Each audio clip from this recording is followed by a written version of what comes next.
Welcome back to The Explainer. Today, we're looking at a massive shift in history. We're decoding the domino effect of early 20th century Indian nationalism. Let's dive right into the source material to see exactly how the shared trauma of colonial oppression ended up forging an unstoppable, unified national identity. Here's our roadmap for today. We'll hit the roots of modern nationalism, the idea of Satyagraha, the Rowlatt Act and Jallianwala Bagh, building a united front, and finally, the non-cooperation movement. Section 1, Roots of Modern Nationalism. We're starting right at the turn of the century, where the anti-colonial movement provided this necessary, shared bond that began tying vastly different social groups together for the very first time. So, as highlighted in the source documents, to truly understand the spark of modern nationalism here, we've got to ask ourselves a key question. What was the impact of the First World War? How did it create an entirely new economic and political reality? You see, it wasn't just some distant conflict over in Europe. It had immediate, absolutely devastating effects right on the ground in India. Just look at the sheer scale of this hardship. The colonial state had to finance its massive defense spending, right? So they introduced income tax, which was a pretty novel and highly unwelcome concept back then, and they hiked up customs duties. On top of that, you had villages dealing with forced army recruitment, which, as you can imagine, caused widespread anger. Couple all of this with devastating crop failures between 1918 and 1921, plus an influenza epidemic that the census shows claimed roughly 12 to 13 million lives. 12 to 13 million, it's hard to even wrap your head around that number. It was this intense, collective suffering that ultimately united disparate groups of Indians against one common enemy. Moving on to Section 2, the idea of Satyagraha. Amidst all this widespread anger and despair, a crucial turning point arrives in 1915. Mahatma Gandhi returns to India from South Africa, and he brings with him a completely novel method of mass agitation. He brought a very specific core philosophy. As our source material points out, Gandhi argued that pure soul force is actually the weapon of the strong. He firmly believed that if the cause was true and if the struggle was genuinely against injustice, then physical force just wasn't necessary to fight the oppressor. Now, the crucial point here is that Satyagraha was absolutely not passive resistance. Not at all. It was intense, active engagement. The whole goal was to persuade the oppressor to appeal directly to their conscience so they'd actually see the truth rather than forcing them into submission through violence. Gandhi believed this dharma of nonviolence could unite all Indians. You can kind of think of it as the ultimate form of psychological pressure, relying entirely on holding the moral high ground. And tracing the notes mapped out in our sources, we see that Gandhi didn't just jump straight into a massive national campaign. No, he successfully tested this philosophy in highly targeted regional struggles first.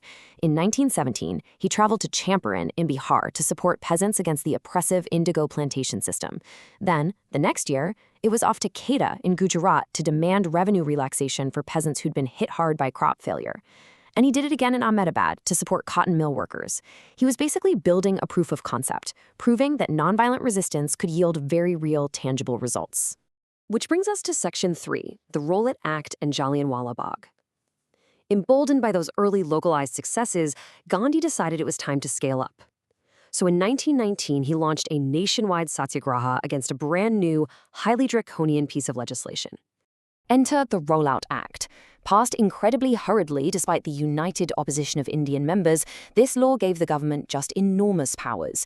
It severely curtailed personal liberty by allowing political prisoners to be detained without trial for up to 2 years. 2 whole years, no trial. Naturally, Gandhi called for non-violent civil disobedience against these unjust laws, kicking things off with a hartal, a strike, on April 6th. Rallies were organized, railway workers went on strike, and the British administration, who were definitely alarmed by this rapid upsurge, well, they clamped down with brutal repression.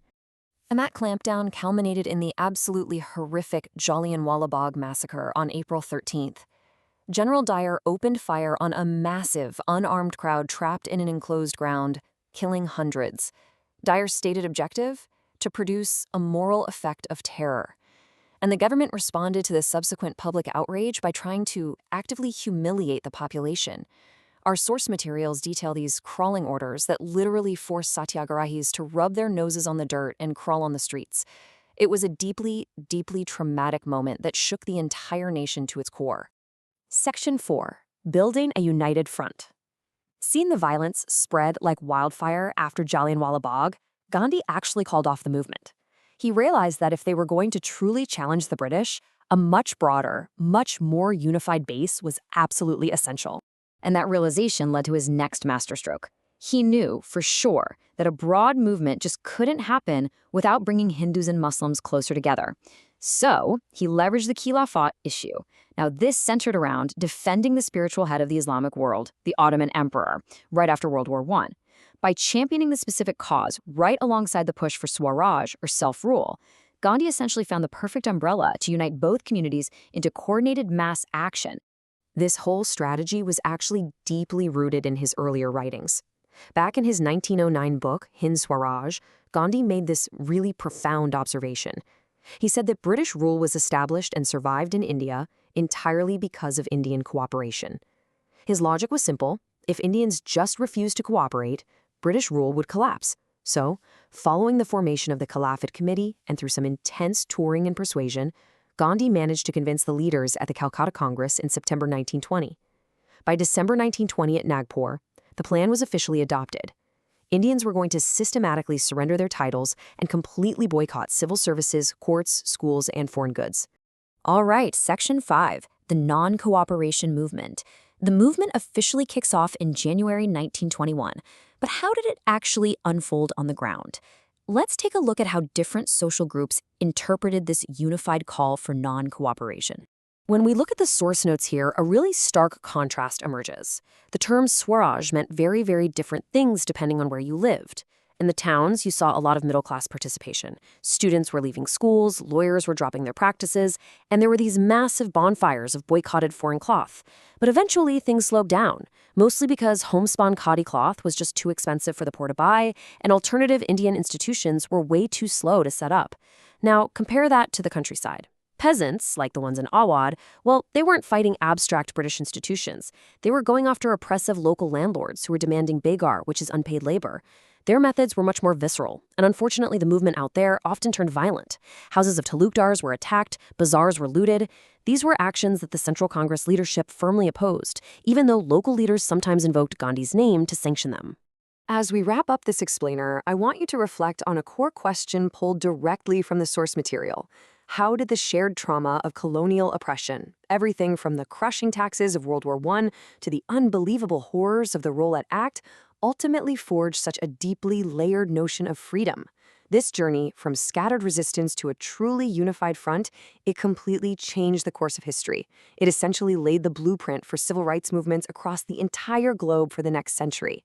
Keep exploring these historical intersections, guys, and I'll catch you in the next explainer.